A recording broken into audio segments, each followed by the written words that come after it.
رسول اللہ کے والدین جہنم میں ہیں، یہ اس بات کی دلیل بہت سارے لوگ دینے کی کوشش کرتے ہیں، اس میں کیا سچائی ہے اور کیا غلط۔ لوگوں کو آج میں اس بات سے ثابت کر دیتا ہوں، رسول اللہ کے اپنے جو ہے وہ اپنے الفاظ ہیں۔ بہت سارے لوگ اس بارے میں بات کرنے سے جو ہے وہ حیران ہوتے ہیں، اور یہاں تک کہ اگر کوئی غیر مذہب یہ بات کرے تو اس کو عربی کے ایسے ایسے زمروں میں پھنساتے ہیں اور ان کو پاگل بناتے ہیں اور کہتے ہیں یہ حدیث ضعیف ہے، یہ فلانا ہے، ڈھماکہ ہے۔ مگر میں علم حدیث کا بڑا اچھا رکھتا ہوں، تو چلے میں آپ کو بتاتا چلتا ہوں کہ رسول اللہ نے خود اپنی زبان سے کہا کہ میرے والدین جہنم میں۔ سب سے پہلے تو ہم بات کرتے ہیں کہ کیا رسول اللہ کسی کی بخشش کروا سکتے ہیں یا نہیں، قرآن ہمیں کیا کہتا ہے اور حدیث کیا کہتی ہے۔ یہ لوگ جنت دوزخ کا جو کھیل کھیل رہے ہیں مولوی، ان کو میں بے نقاب کر رہا ہوں۔ سب سے پہلے ہم آتے ہیں کہ رسول اللہ کی خود قرآن پاک میں آیا ہے، رسول اللہ نے فرمایا میں تم لوگوں کی طرح جو ہے انسان ہوں اور مجھے آخرت کے معاملوں میں کچھ بھی علم نہیں کہ میرے ساتھ کیا ہوگا دے سکتا۔ مگر کیا ہمیں حدیث میں ملتا ہے کہ ان کی والدہ جہنم میں ہیں اور ان کے والد جن کا نام عبداللہ ہے، عبداللہ جو اس ٹائم کا اللہ ہے وہ اللہ نہیں ہے، وہ الہ ایک بت کا نام ہے جو کہ 360 بت ہوتے تھے، لات منات عزا کے جو فادر تھے، ان کے باپ بت تھے۔ اس کا ایک ڈیفرنٹ ویڈیو میں بنا دوں گا، وہ ایک ڈیفرنٹ سپیچ پہ چلا جائے گا۔ جو ریسرچسٹ ہیں، جو آپ کے مولوی ہیں، ان کے پاس جیسی آپ بات لے کے جائیں گے وہ سمجھ جائیں گے کہ بندہ بات ٹھیک کر رہا ہے۔ اچھا، اب آپ کو میں بات کرتا جاؤں حدیث کے ساتھ۔ حدیث میں ہم چلتے ہیں، حدیث جو ہے وہ آپ کے پاس ملتی ہے صحیح مسلم کی، بالکل صحیح حدیث ہے 976 حدیث نمبر۔ جو لوگ ریسرچسٹ ہیں حدیث سرچ کر سکتے ہیں، 976 976 حدیث ہے، 976 حدیث آپ نے ریسرچ کرنی ہے۔ اس میں آتا ہے میں نے اپنے رب سے اجازت مانگی کہ میں اپنی والدہ کی مغفرت کے لیے دعا کروں اور اس نے مجھے اجازت نہیں دی۔ یعنی کہ رسول اللہ اجازت مانگ رہے ہیں مغفرت کی۔ مغفرت کن لوگوں کے لیے مانگتے ہیں؟ جو لوگ آلریڈی جہنم میں ہوں اور ان کو بخش دیا جائے، یعنی کہ کسی کو بخشوانا۔ جن میرے ہندو بھائیوں کو اور ادر ریلیجن کے لوگوں کو نہیں پتا کہ مغفرت کیا ہوتی ہے۔ مغفرت کا مطلب ہوتا ہے کہ اگر آپ کسی کے لیے بخشش مانگیں، یعنی کہ کوئی آلریڈی جل رہا ہو جہنم میں یا جہنم کی آگ میں ہو اور آپ اس کے لیے دعا کریں کہ اس کو معاف کر دیا جائے، اس کو اردو میں ذرا ہارڈ کر کے بول دیا مغفرت، یعنی کہ معافی جو ہے، معافی عام لفظ ہے مگر مغفرت جو ہے وہ مانگ رہے ہیں یہ، ٹھیک ہے جی۔ اب اس کے بعد ہم آگے چلتے ہیں، لیکن اللہ پاک نے منع کر دیا۔ پھر ہم آگے چلتے ہیں، پھر انہوں نے کہا کہ پھر میں نے ان سے اجازت مانگی کہ میں اس کی قبر کی زیارت کروں، تو پھر اس نے مجھے زیارت کرنے کی اجازت دے دی۔ یعنی کہ اللہ پاک سے پھر انہوں نے کہا چلیں ٹھیک ہے، آپ اگر مغفرت نہیں کرتے تو کیا میں ان کی قبر پہ جا سکتا ہوں؟ تو اللہ پاک نے کہا ہاں آپ ان کی قبر پہ جا سکتے ہیں۔ تو اس حدیث سے ثابت ہوا کہ ان کی جو والدہ محترمہ ہیں یثرب کے والی کی، وہ جہنم میں جل رہی ہے۔ اس لیے جو مسلمان چوڑے ہو کے سینہ پھلا کے گھومتے ہیں اور کہتے ہیں ہمارے نبی نے ہمیں بخشوا لیا ہے، انہوں نے جو ہے وہ دعائیں کی، یہ کیا وہ کیا، تو جس نبی نے اپنی امی کو نہیں بخشوایا وہ آپ کو بھی نہیں بخشوائیں گے۔ آپ کے اعمال ہی اصل ہوں گے۔ اس لیے قرآن کو پڑھیں، اپنے رب کو پڑھیں اور رب کو دیکھیں۔ اچھا، پھر میں آگے بھی چلتا ہوں، ان کے والد کے بارے میں بھی بیان کر دیتا ہوں تاکہ آپ لوگوں کو پتہ چل جائے کہ میں کوئی بھی بات جو ہے وہ خود سے نہیں کر رہا۔ اچھا، اب ہم چلتے ہیں اگلی حدیث کی طرف، کیونکہ حدیث صحیح ہے اور یہ کوئی ضعیف حدیث نہیں ہے، صحیح حدیث ہے۔ حدیث نمبر 203 اور کچھ روایات میں 202 بھی آتی ہے۔ 203 بھی سرچ کیجئے گا صحیح مسلم کی، اور 202 بھی سرچ کیجئے گا، کیونکہ یہ احادیث پہ آپ کو بہت گیمیں کرتے ہیں، ٹھیک ہے۔ تو یہ بالکل صحیح ہے، اس کے راوی بھی مضبوط ہے اور قوی حدیث ہے، اور آپ ایک حدیث ٹیسٹر ویب سائٹ بھی ہے کہ حدیث قوی ہے یا ضعیف، آپ حدیث ٹیسٹر پہ لگا کے ضرور چیک کریں کہ حدیث صحیح ہے یا ضعیف ہے۔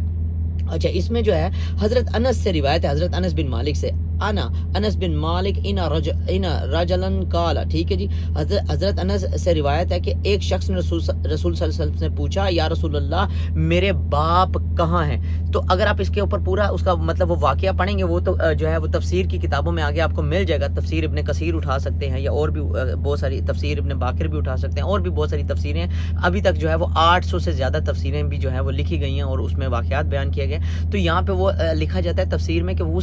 جب انہوں نے کہا کہ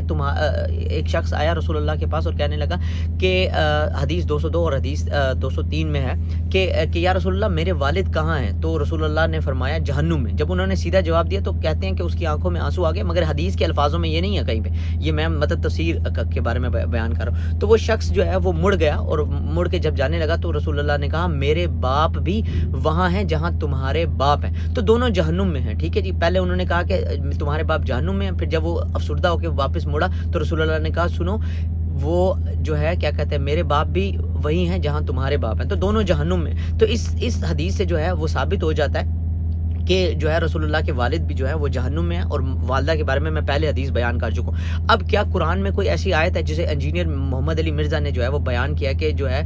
ہم نے وہاں پہ کوئی نبی نہیں بھیجا تھا؟ تو یہ بالکل ایک جھوٹی روایت ہے۔ عیسیٰ ابن مریم جو ہے قرآن کے مطابق جو ہے وہ اس ٹائم کے نبی تھے، اور ان کی جو ہے وہ ایسے ہوتا ہے کہ جب پرانے والا جو نبی ہوتا ہے اس کی جو ہے جب تک نئی کتاب آئے گی اس کی ہی جو ہے وہ شریعت رہے گی، کیونکہ میں نے اسلامی اسکرپچر پڑھا ہے، تو جن لوگوں نے نہیں پڑھا وہ تو آپ کی باتوں میں آ جاتے ہیں۔ تو اس لیے اس وقت تک حضرت عیسیٰ کی جو ہے وہ شریعت چل رہی تھی، ان کی کتاب جو ہے ویسے اکارڈنگ ٹو کرسچنس تو نہیں ہے، مگر اکارڈنگ ٹو مسلم آپ کے اوپر ہی، آپ اپنے ہی دین میں پھنس چکے ہیں، تو آپ جو ہے آپ کے اوپر وہ شریعت جو ہے وہ لا ہوتا تھا، اور آپ کے جتنے بھی لوگ تھے وہ کوئی بھی عیسائی یا کرسچن نہیں تھا، وہ سب لوگ بت پرست تھے، جس سے ہمیں حضور صلی اللہ علیہ وسلم کے چچاؤں کے بارے میں نام پتہ چلتے ہیں، جس میں سے ایسے نام بھی ہیں جو کہ جو ہے وہ بت کے بندے جو ہے وہ اپنے آپ کو ثابت کرتے ہیں، اور یہاں تک کہ اس میں سے آپ کے پاس ہمارے پاس معتبر حدیثیں بھی ہیں جس میں ان کے جو ہے وہ 9 عبد المطلب کے جو 9 بیٹے ہیں، عبد المطلب کے 9 بیٹوں میں سے جو ہے کیا کہتے ہیں، عبد المطلب کے 9 بیٹوں کے اندر ہمیں جو ہے وہ صاف پتہ چلتا ہے کہ اس میں سے صرف جو ہے وہ 2 ایمان لائے ہیں، ٹھیک ہے، 2، باقی 7 جو ہے وہ کافر مرے ہیں، اور اس کی حدیث بھی ہمارے پاس موجود ہے۔ چلیں ہم اس کو آگے لے کے چلتے ہیں تھوڑا سا، ٹھیک ہے۔ اب ہم لے کے چلتے ہیں اس حدیث کو تھوڑا سا آگے آیت کی روشنی میں، کہ جو حدیث انجینئر محمد علی مرزا نے جو آیت دیا کہ اس سے پہلے آپ کے اوپر کوئی نبی نہیں بھیجا، یہ غلط یہ آیت ہے، مگر وہاں پہ ایسے نبی ہو ہی نہیں سکتا، کیونکہ ابراہیم نے آ کے جو ہے وہ بیت اللہ بنایا، تو ابراہیم بھی ایک نبی تھا، تو نبی کی ابراہیم کی شریعت چلنی چاہیے تھی، تو ابراہیم کی بھی شریعت نہیں چلا رہے آپ وہاں پہ، نہ عیسیٰ کی چلا رہے ہیں وہاں آپ، بس جو آپ بھی وہ چیری پکنگ کر رہے ہیں کہ آپ بھی منافقوں کی طرح کر رہے ہیں کہ جو آیت اچھی لگے اسے لے لو، جو آیت بری لگے اسے جھٹلا دو۔ مگر مجھے لگتا ہے انجینئر صاحب آپ نے قرآن نہیں پڑھا، چلیں آپ بڑے اچھے بندے ہیں، میرے ساتھ مناظرہ ضرور کریں، میرے ساتھ بیٹھیں۔ اچھا، آیت نمبر جو ہے 103 ہے سورۃ توبہ کی، سورۃ توبہ کی جو ہے سورۃ توبہ ہے 9ویں سورت، 9ویں سورت ہے، آیت ہے 113، اس کو ضرور پڑھیں۔ اس میں کیا فرماتے ہیں؟ اس میں فرماتے ہیں اے نبی اور ایمان والوں کے لیے جائز نہیں کہ وہ مشرکین کے لیے مغفرت کریں۔ اچھا، یہاں پہ فرما رہے ہیں کہ نبی کو اور جو ایمان والے ہیں ان کو کبھی بھی جو ہے وہ اجازت نہیں ہے کہ وہ جو دعا کریں مشرکین کے لیے۔ مشرکین وہ ہوتے ہیں جنہوں نے جو ہے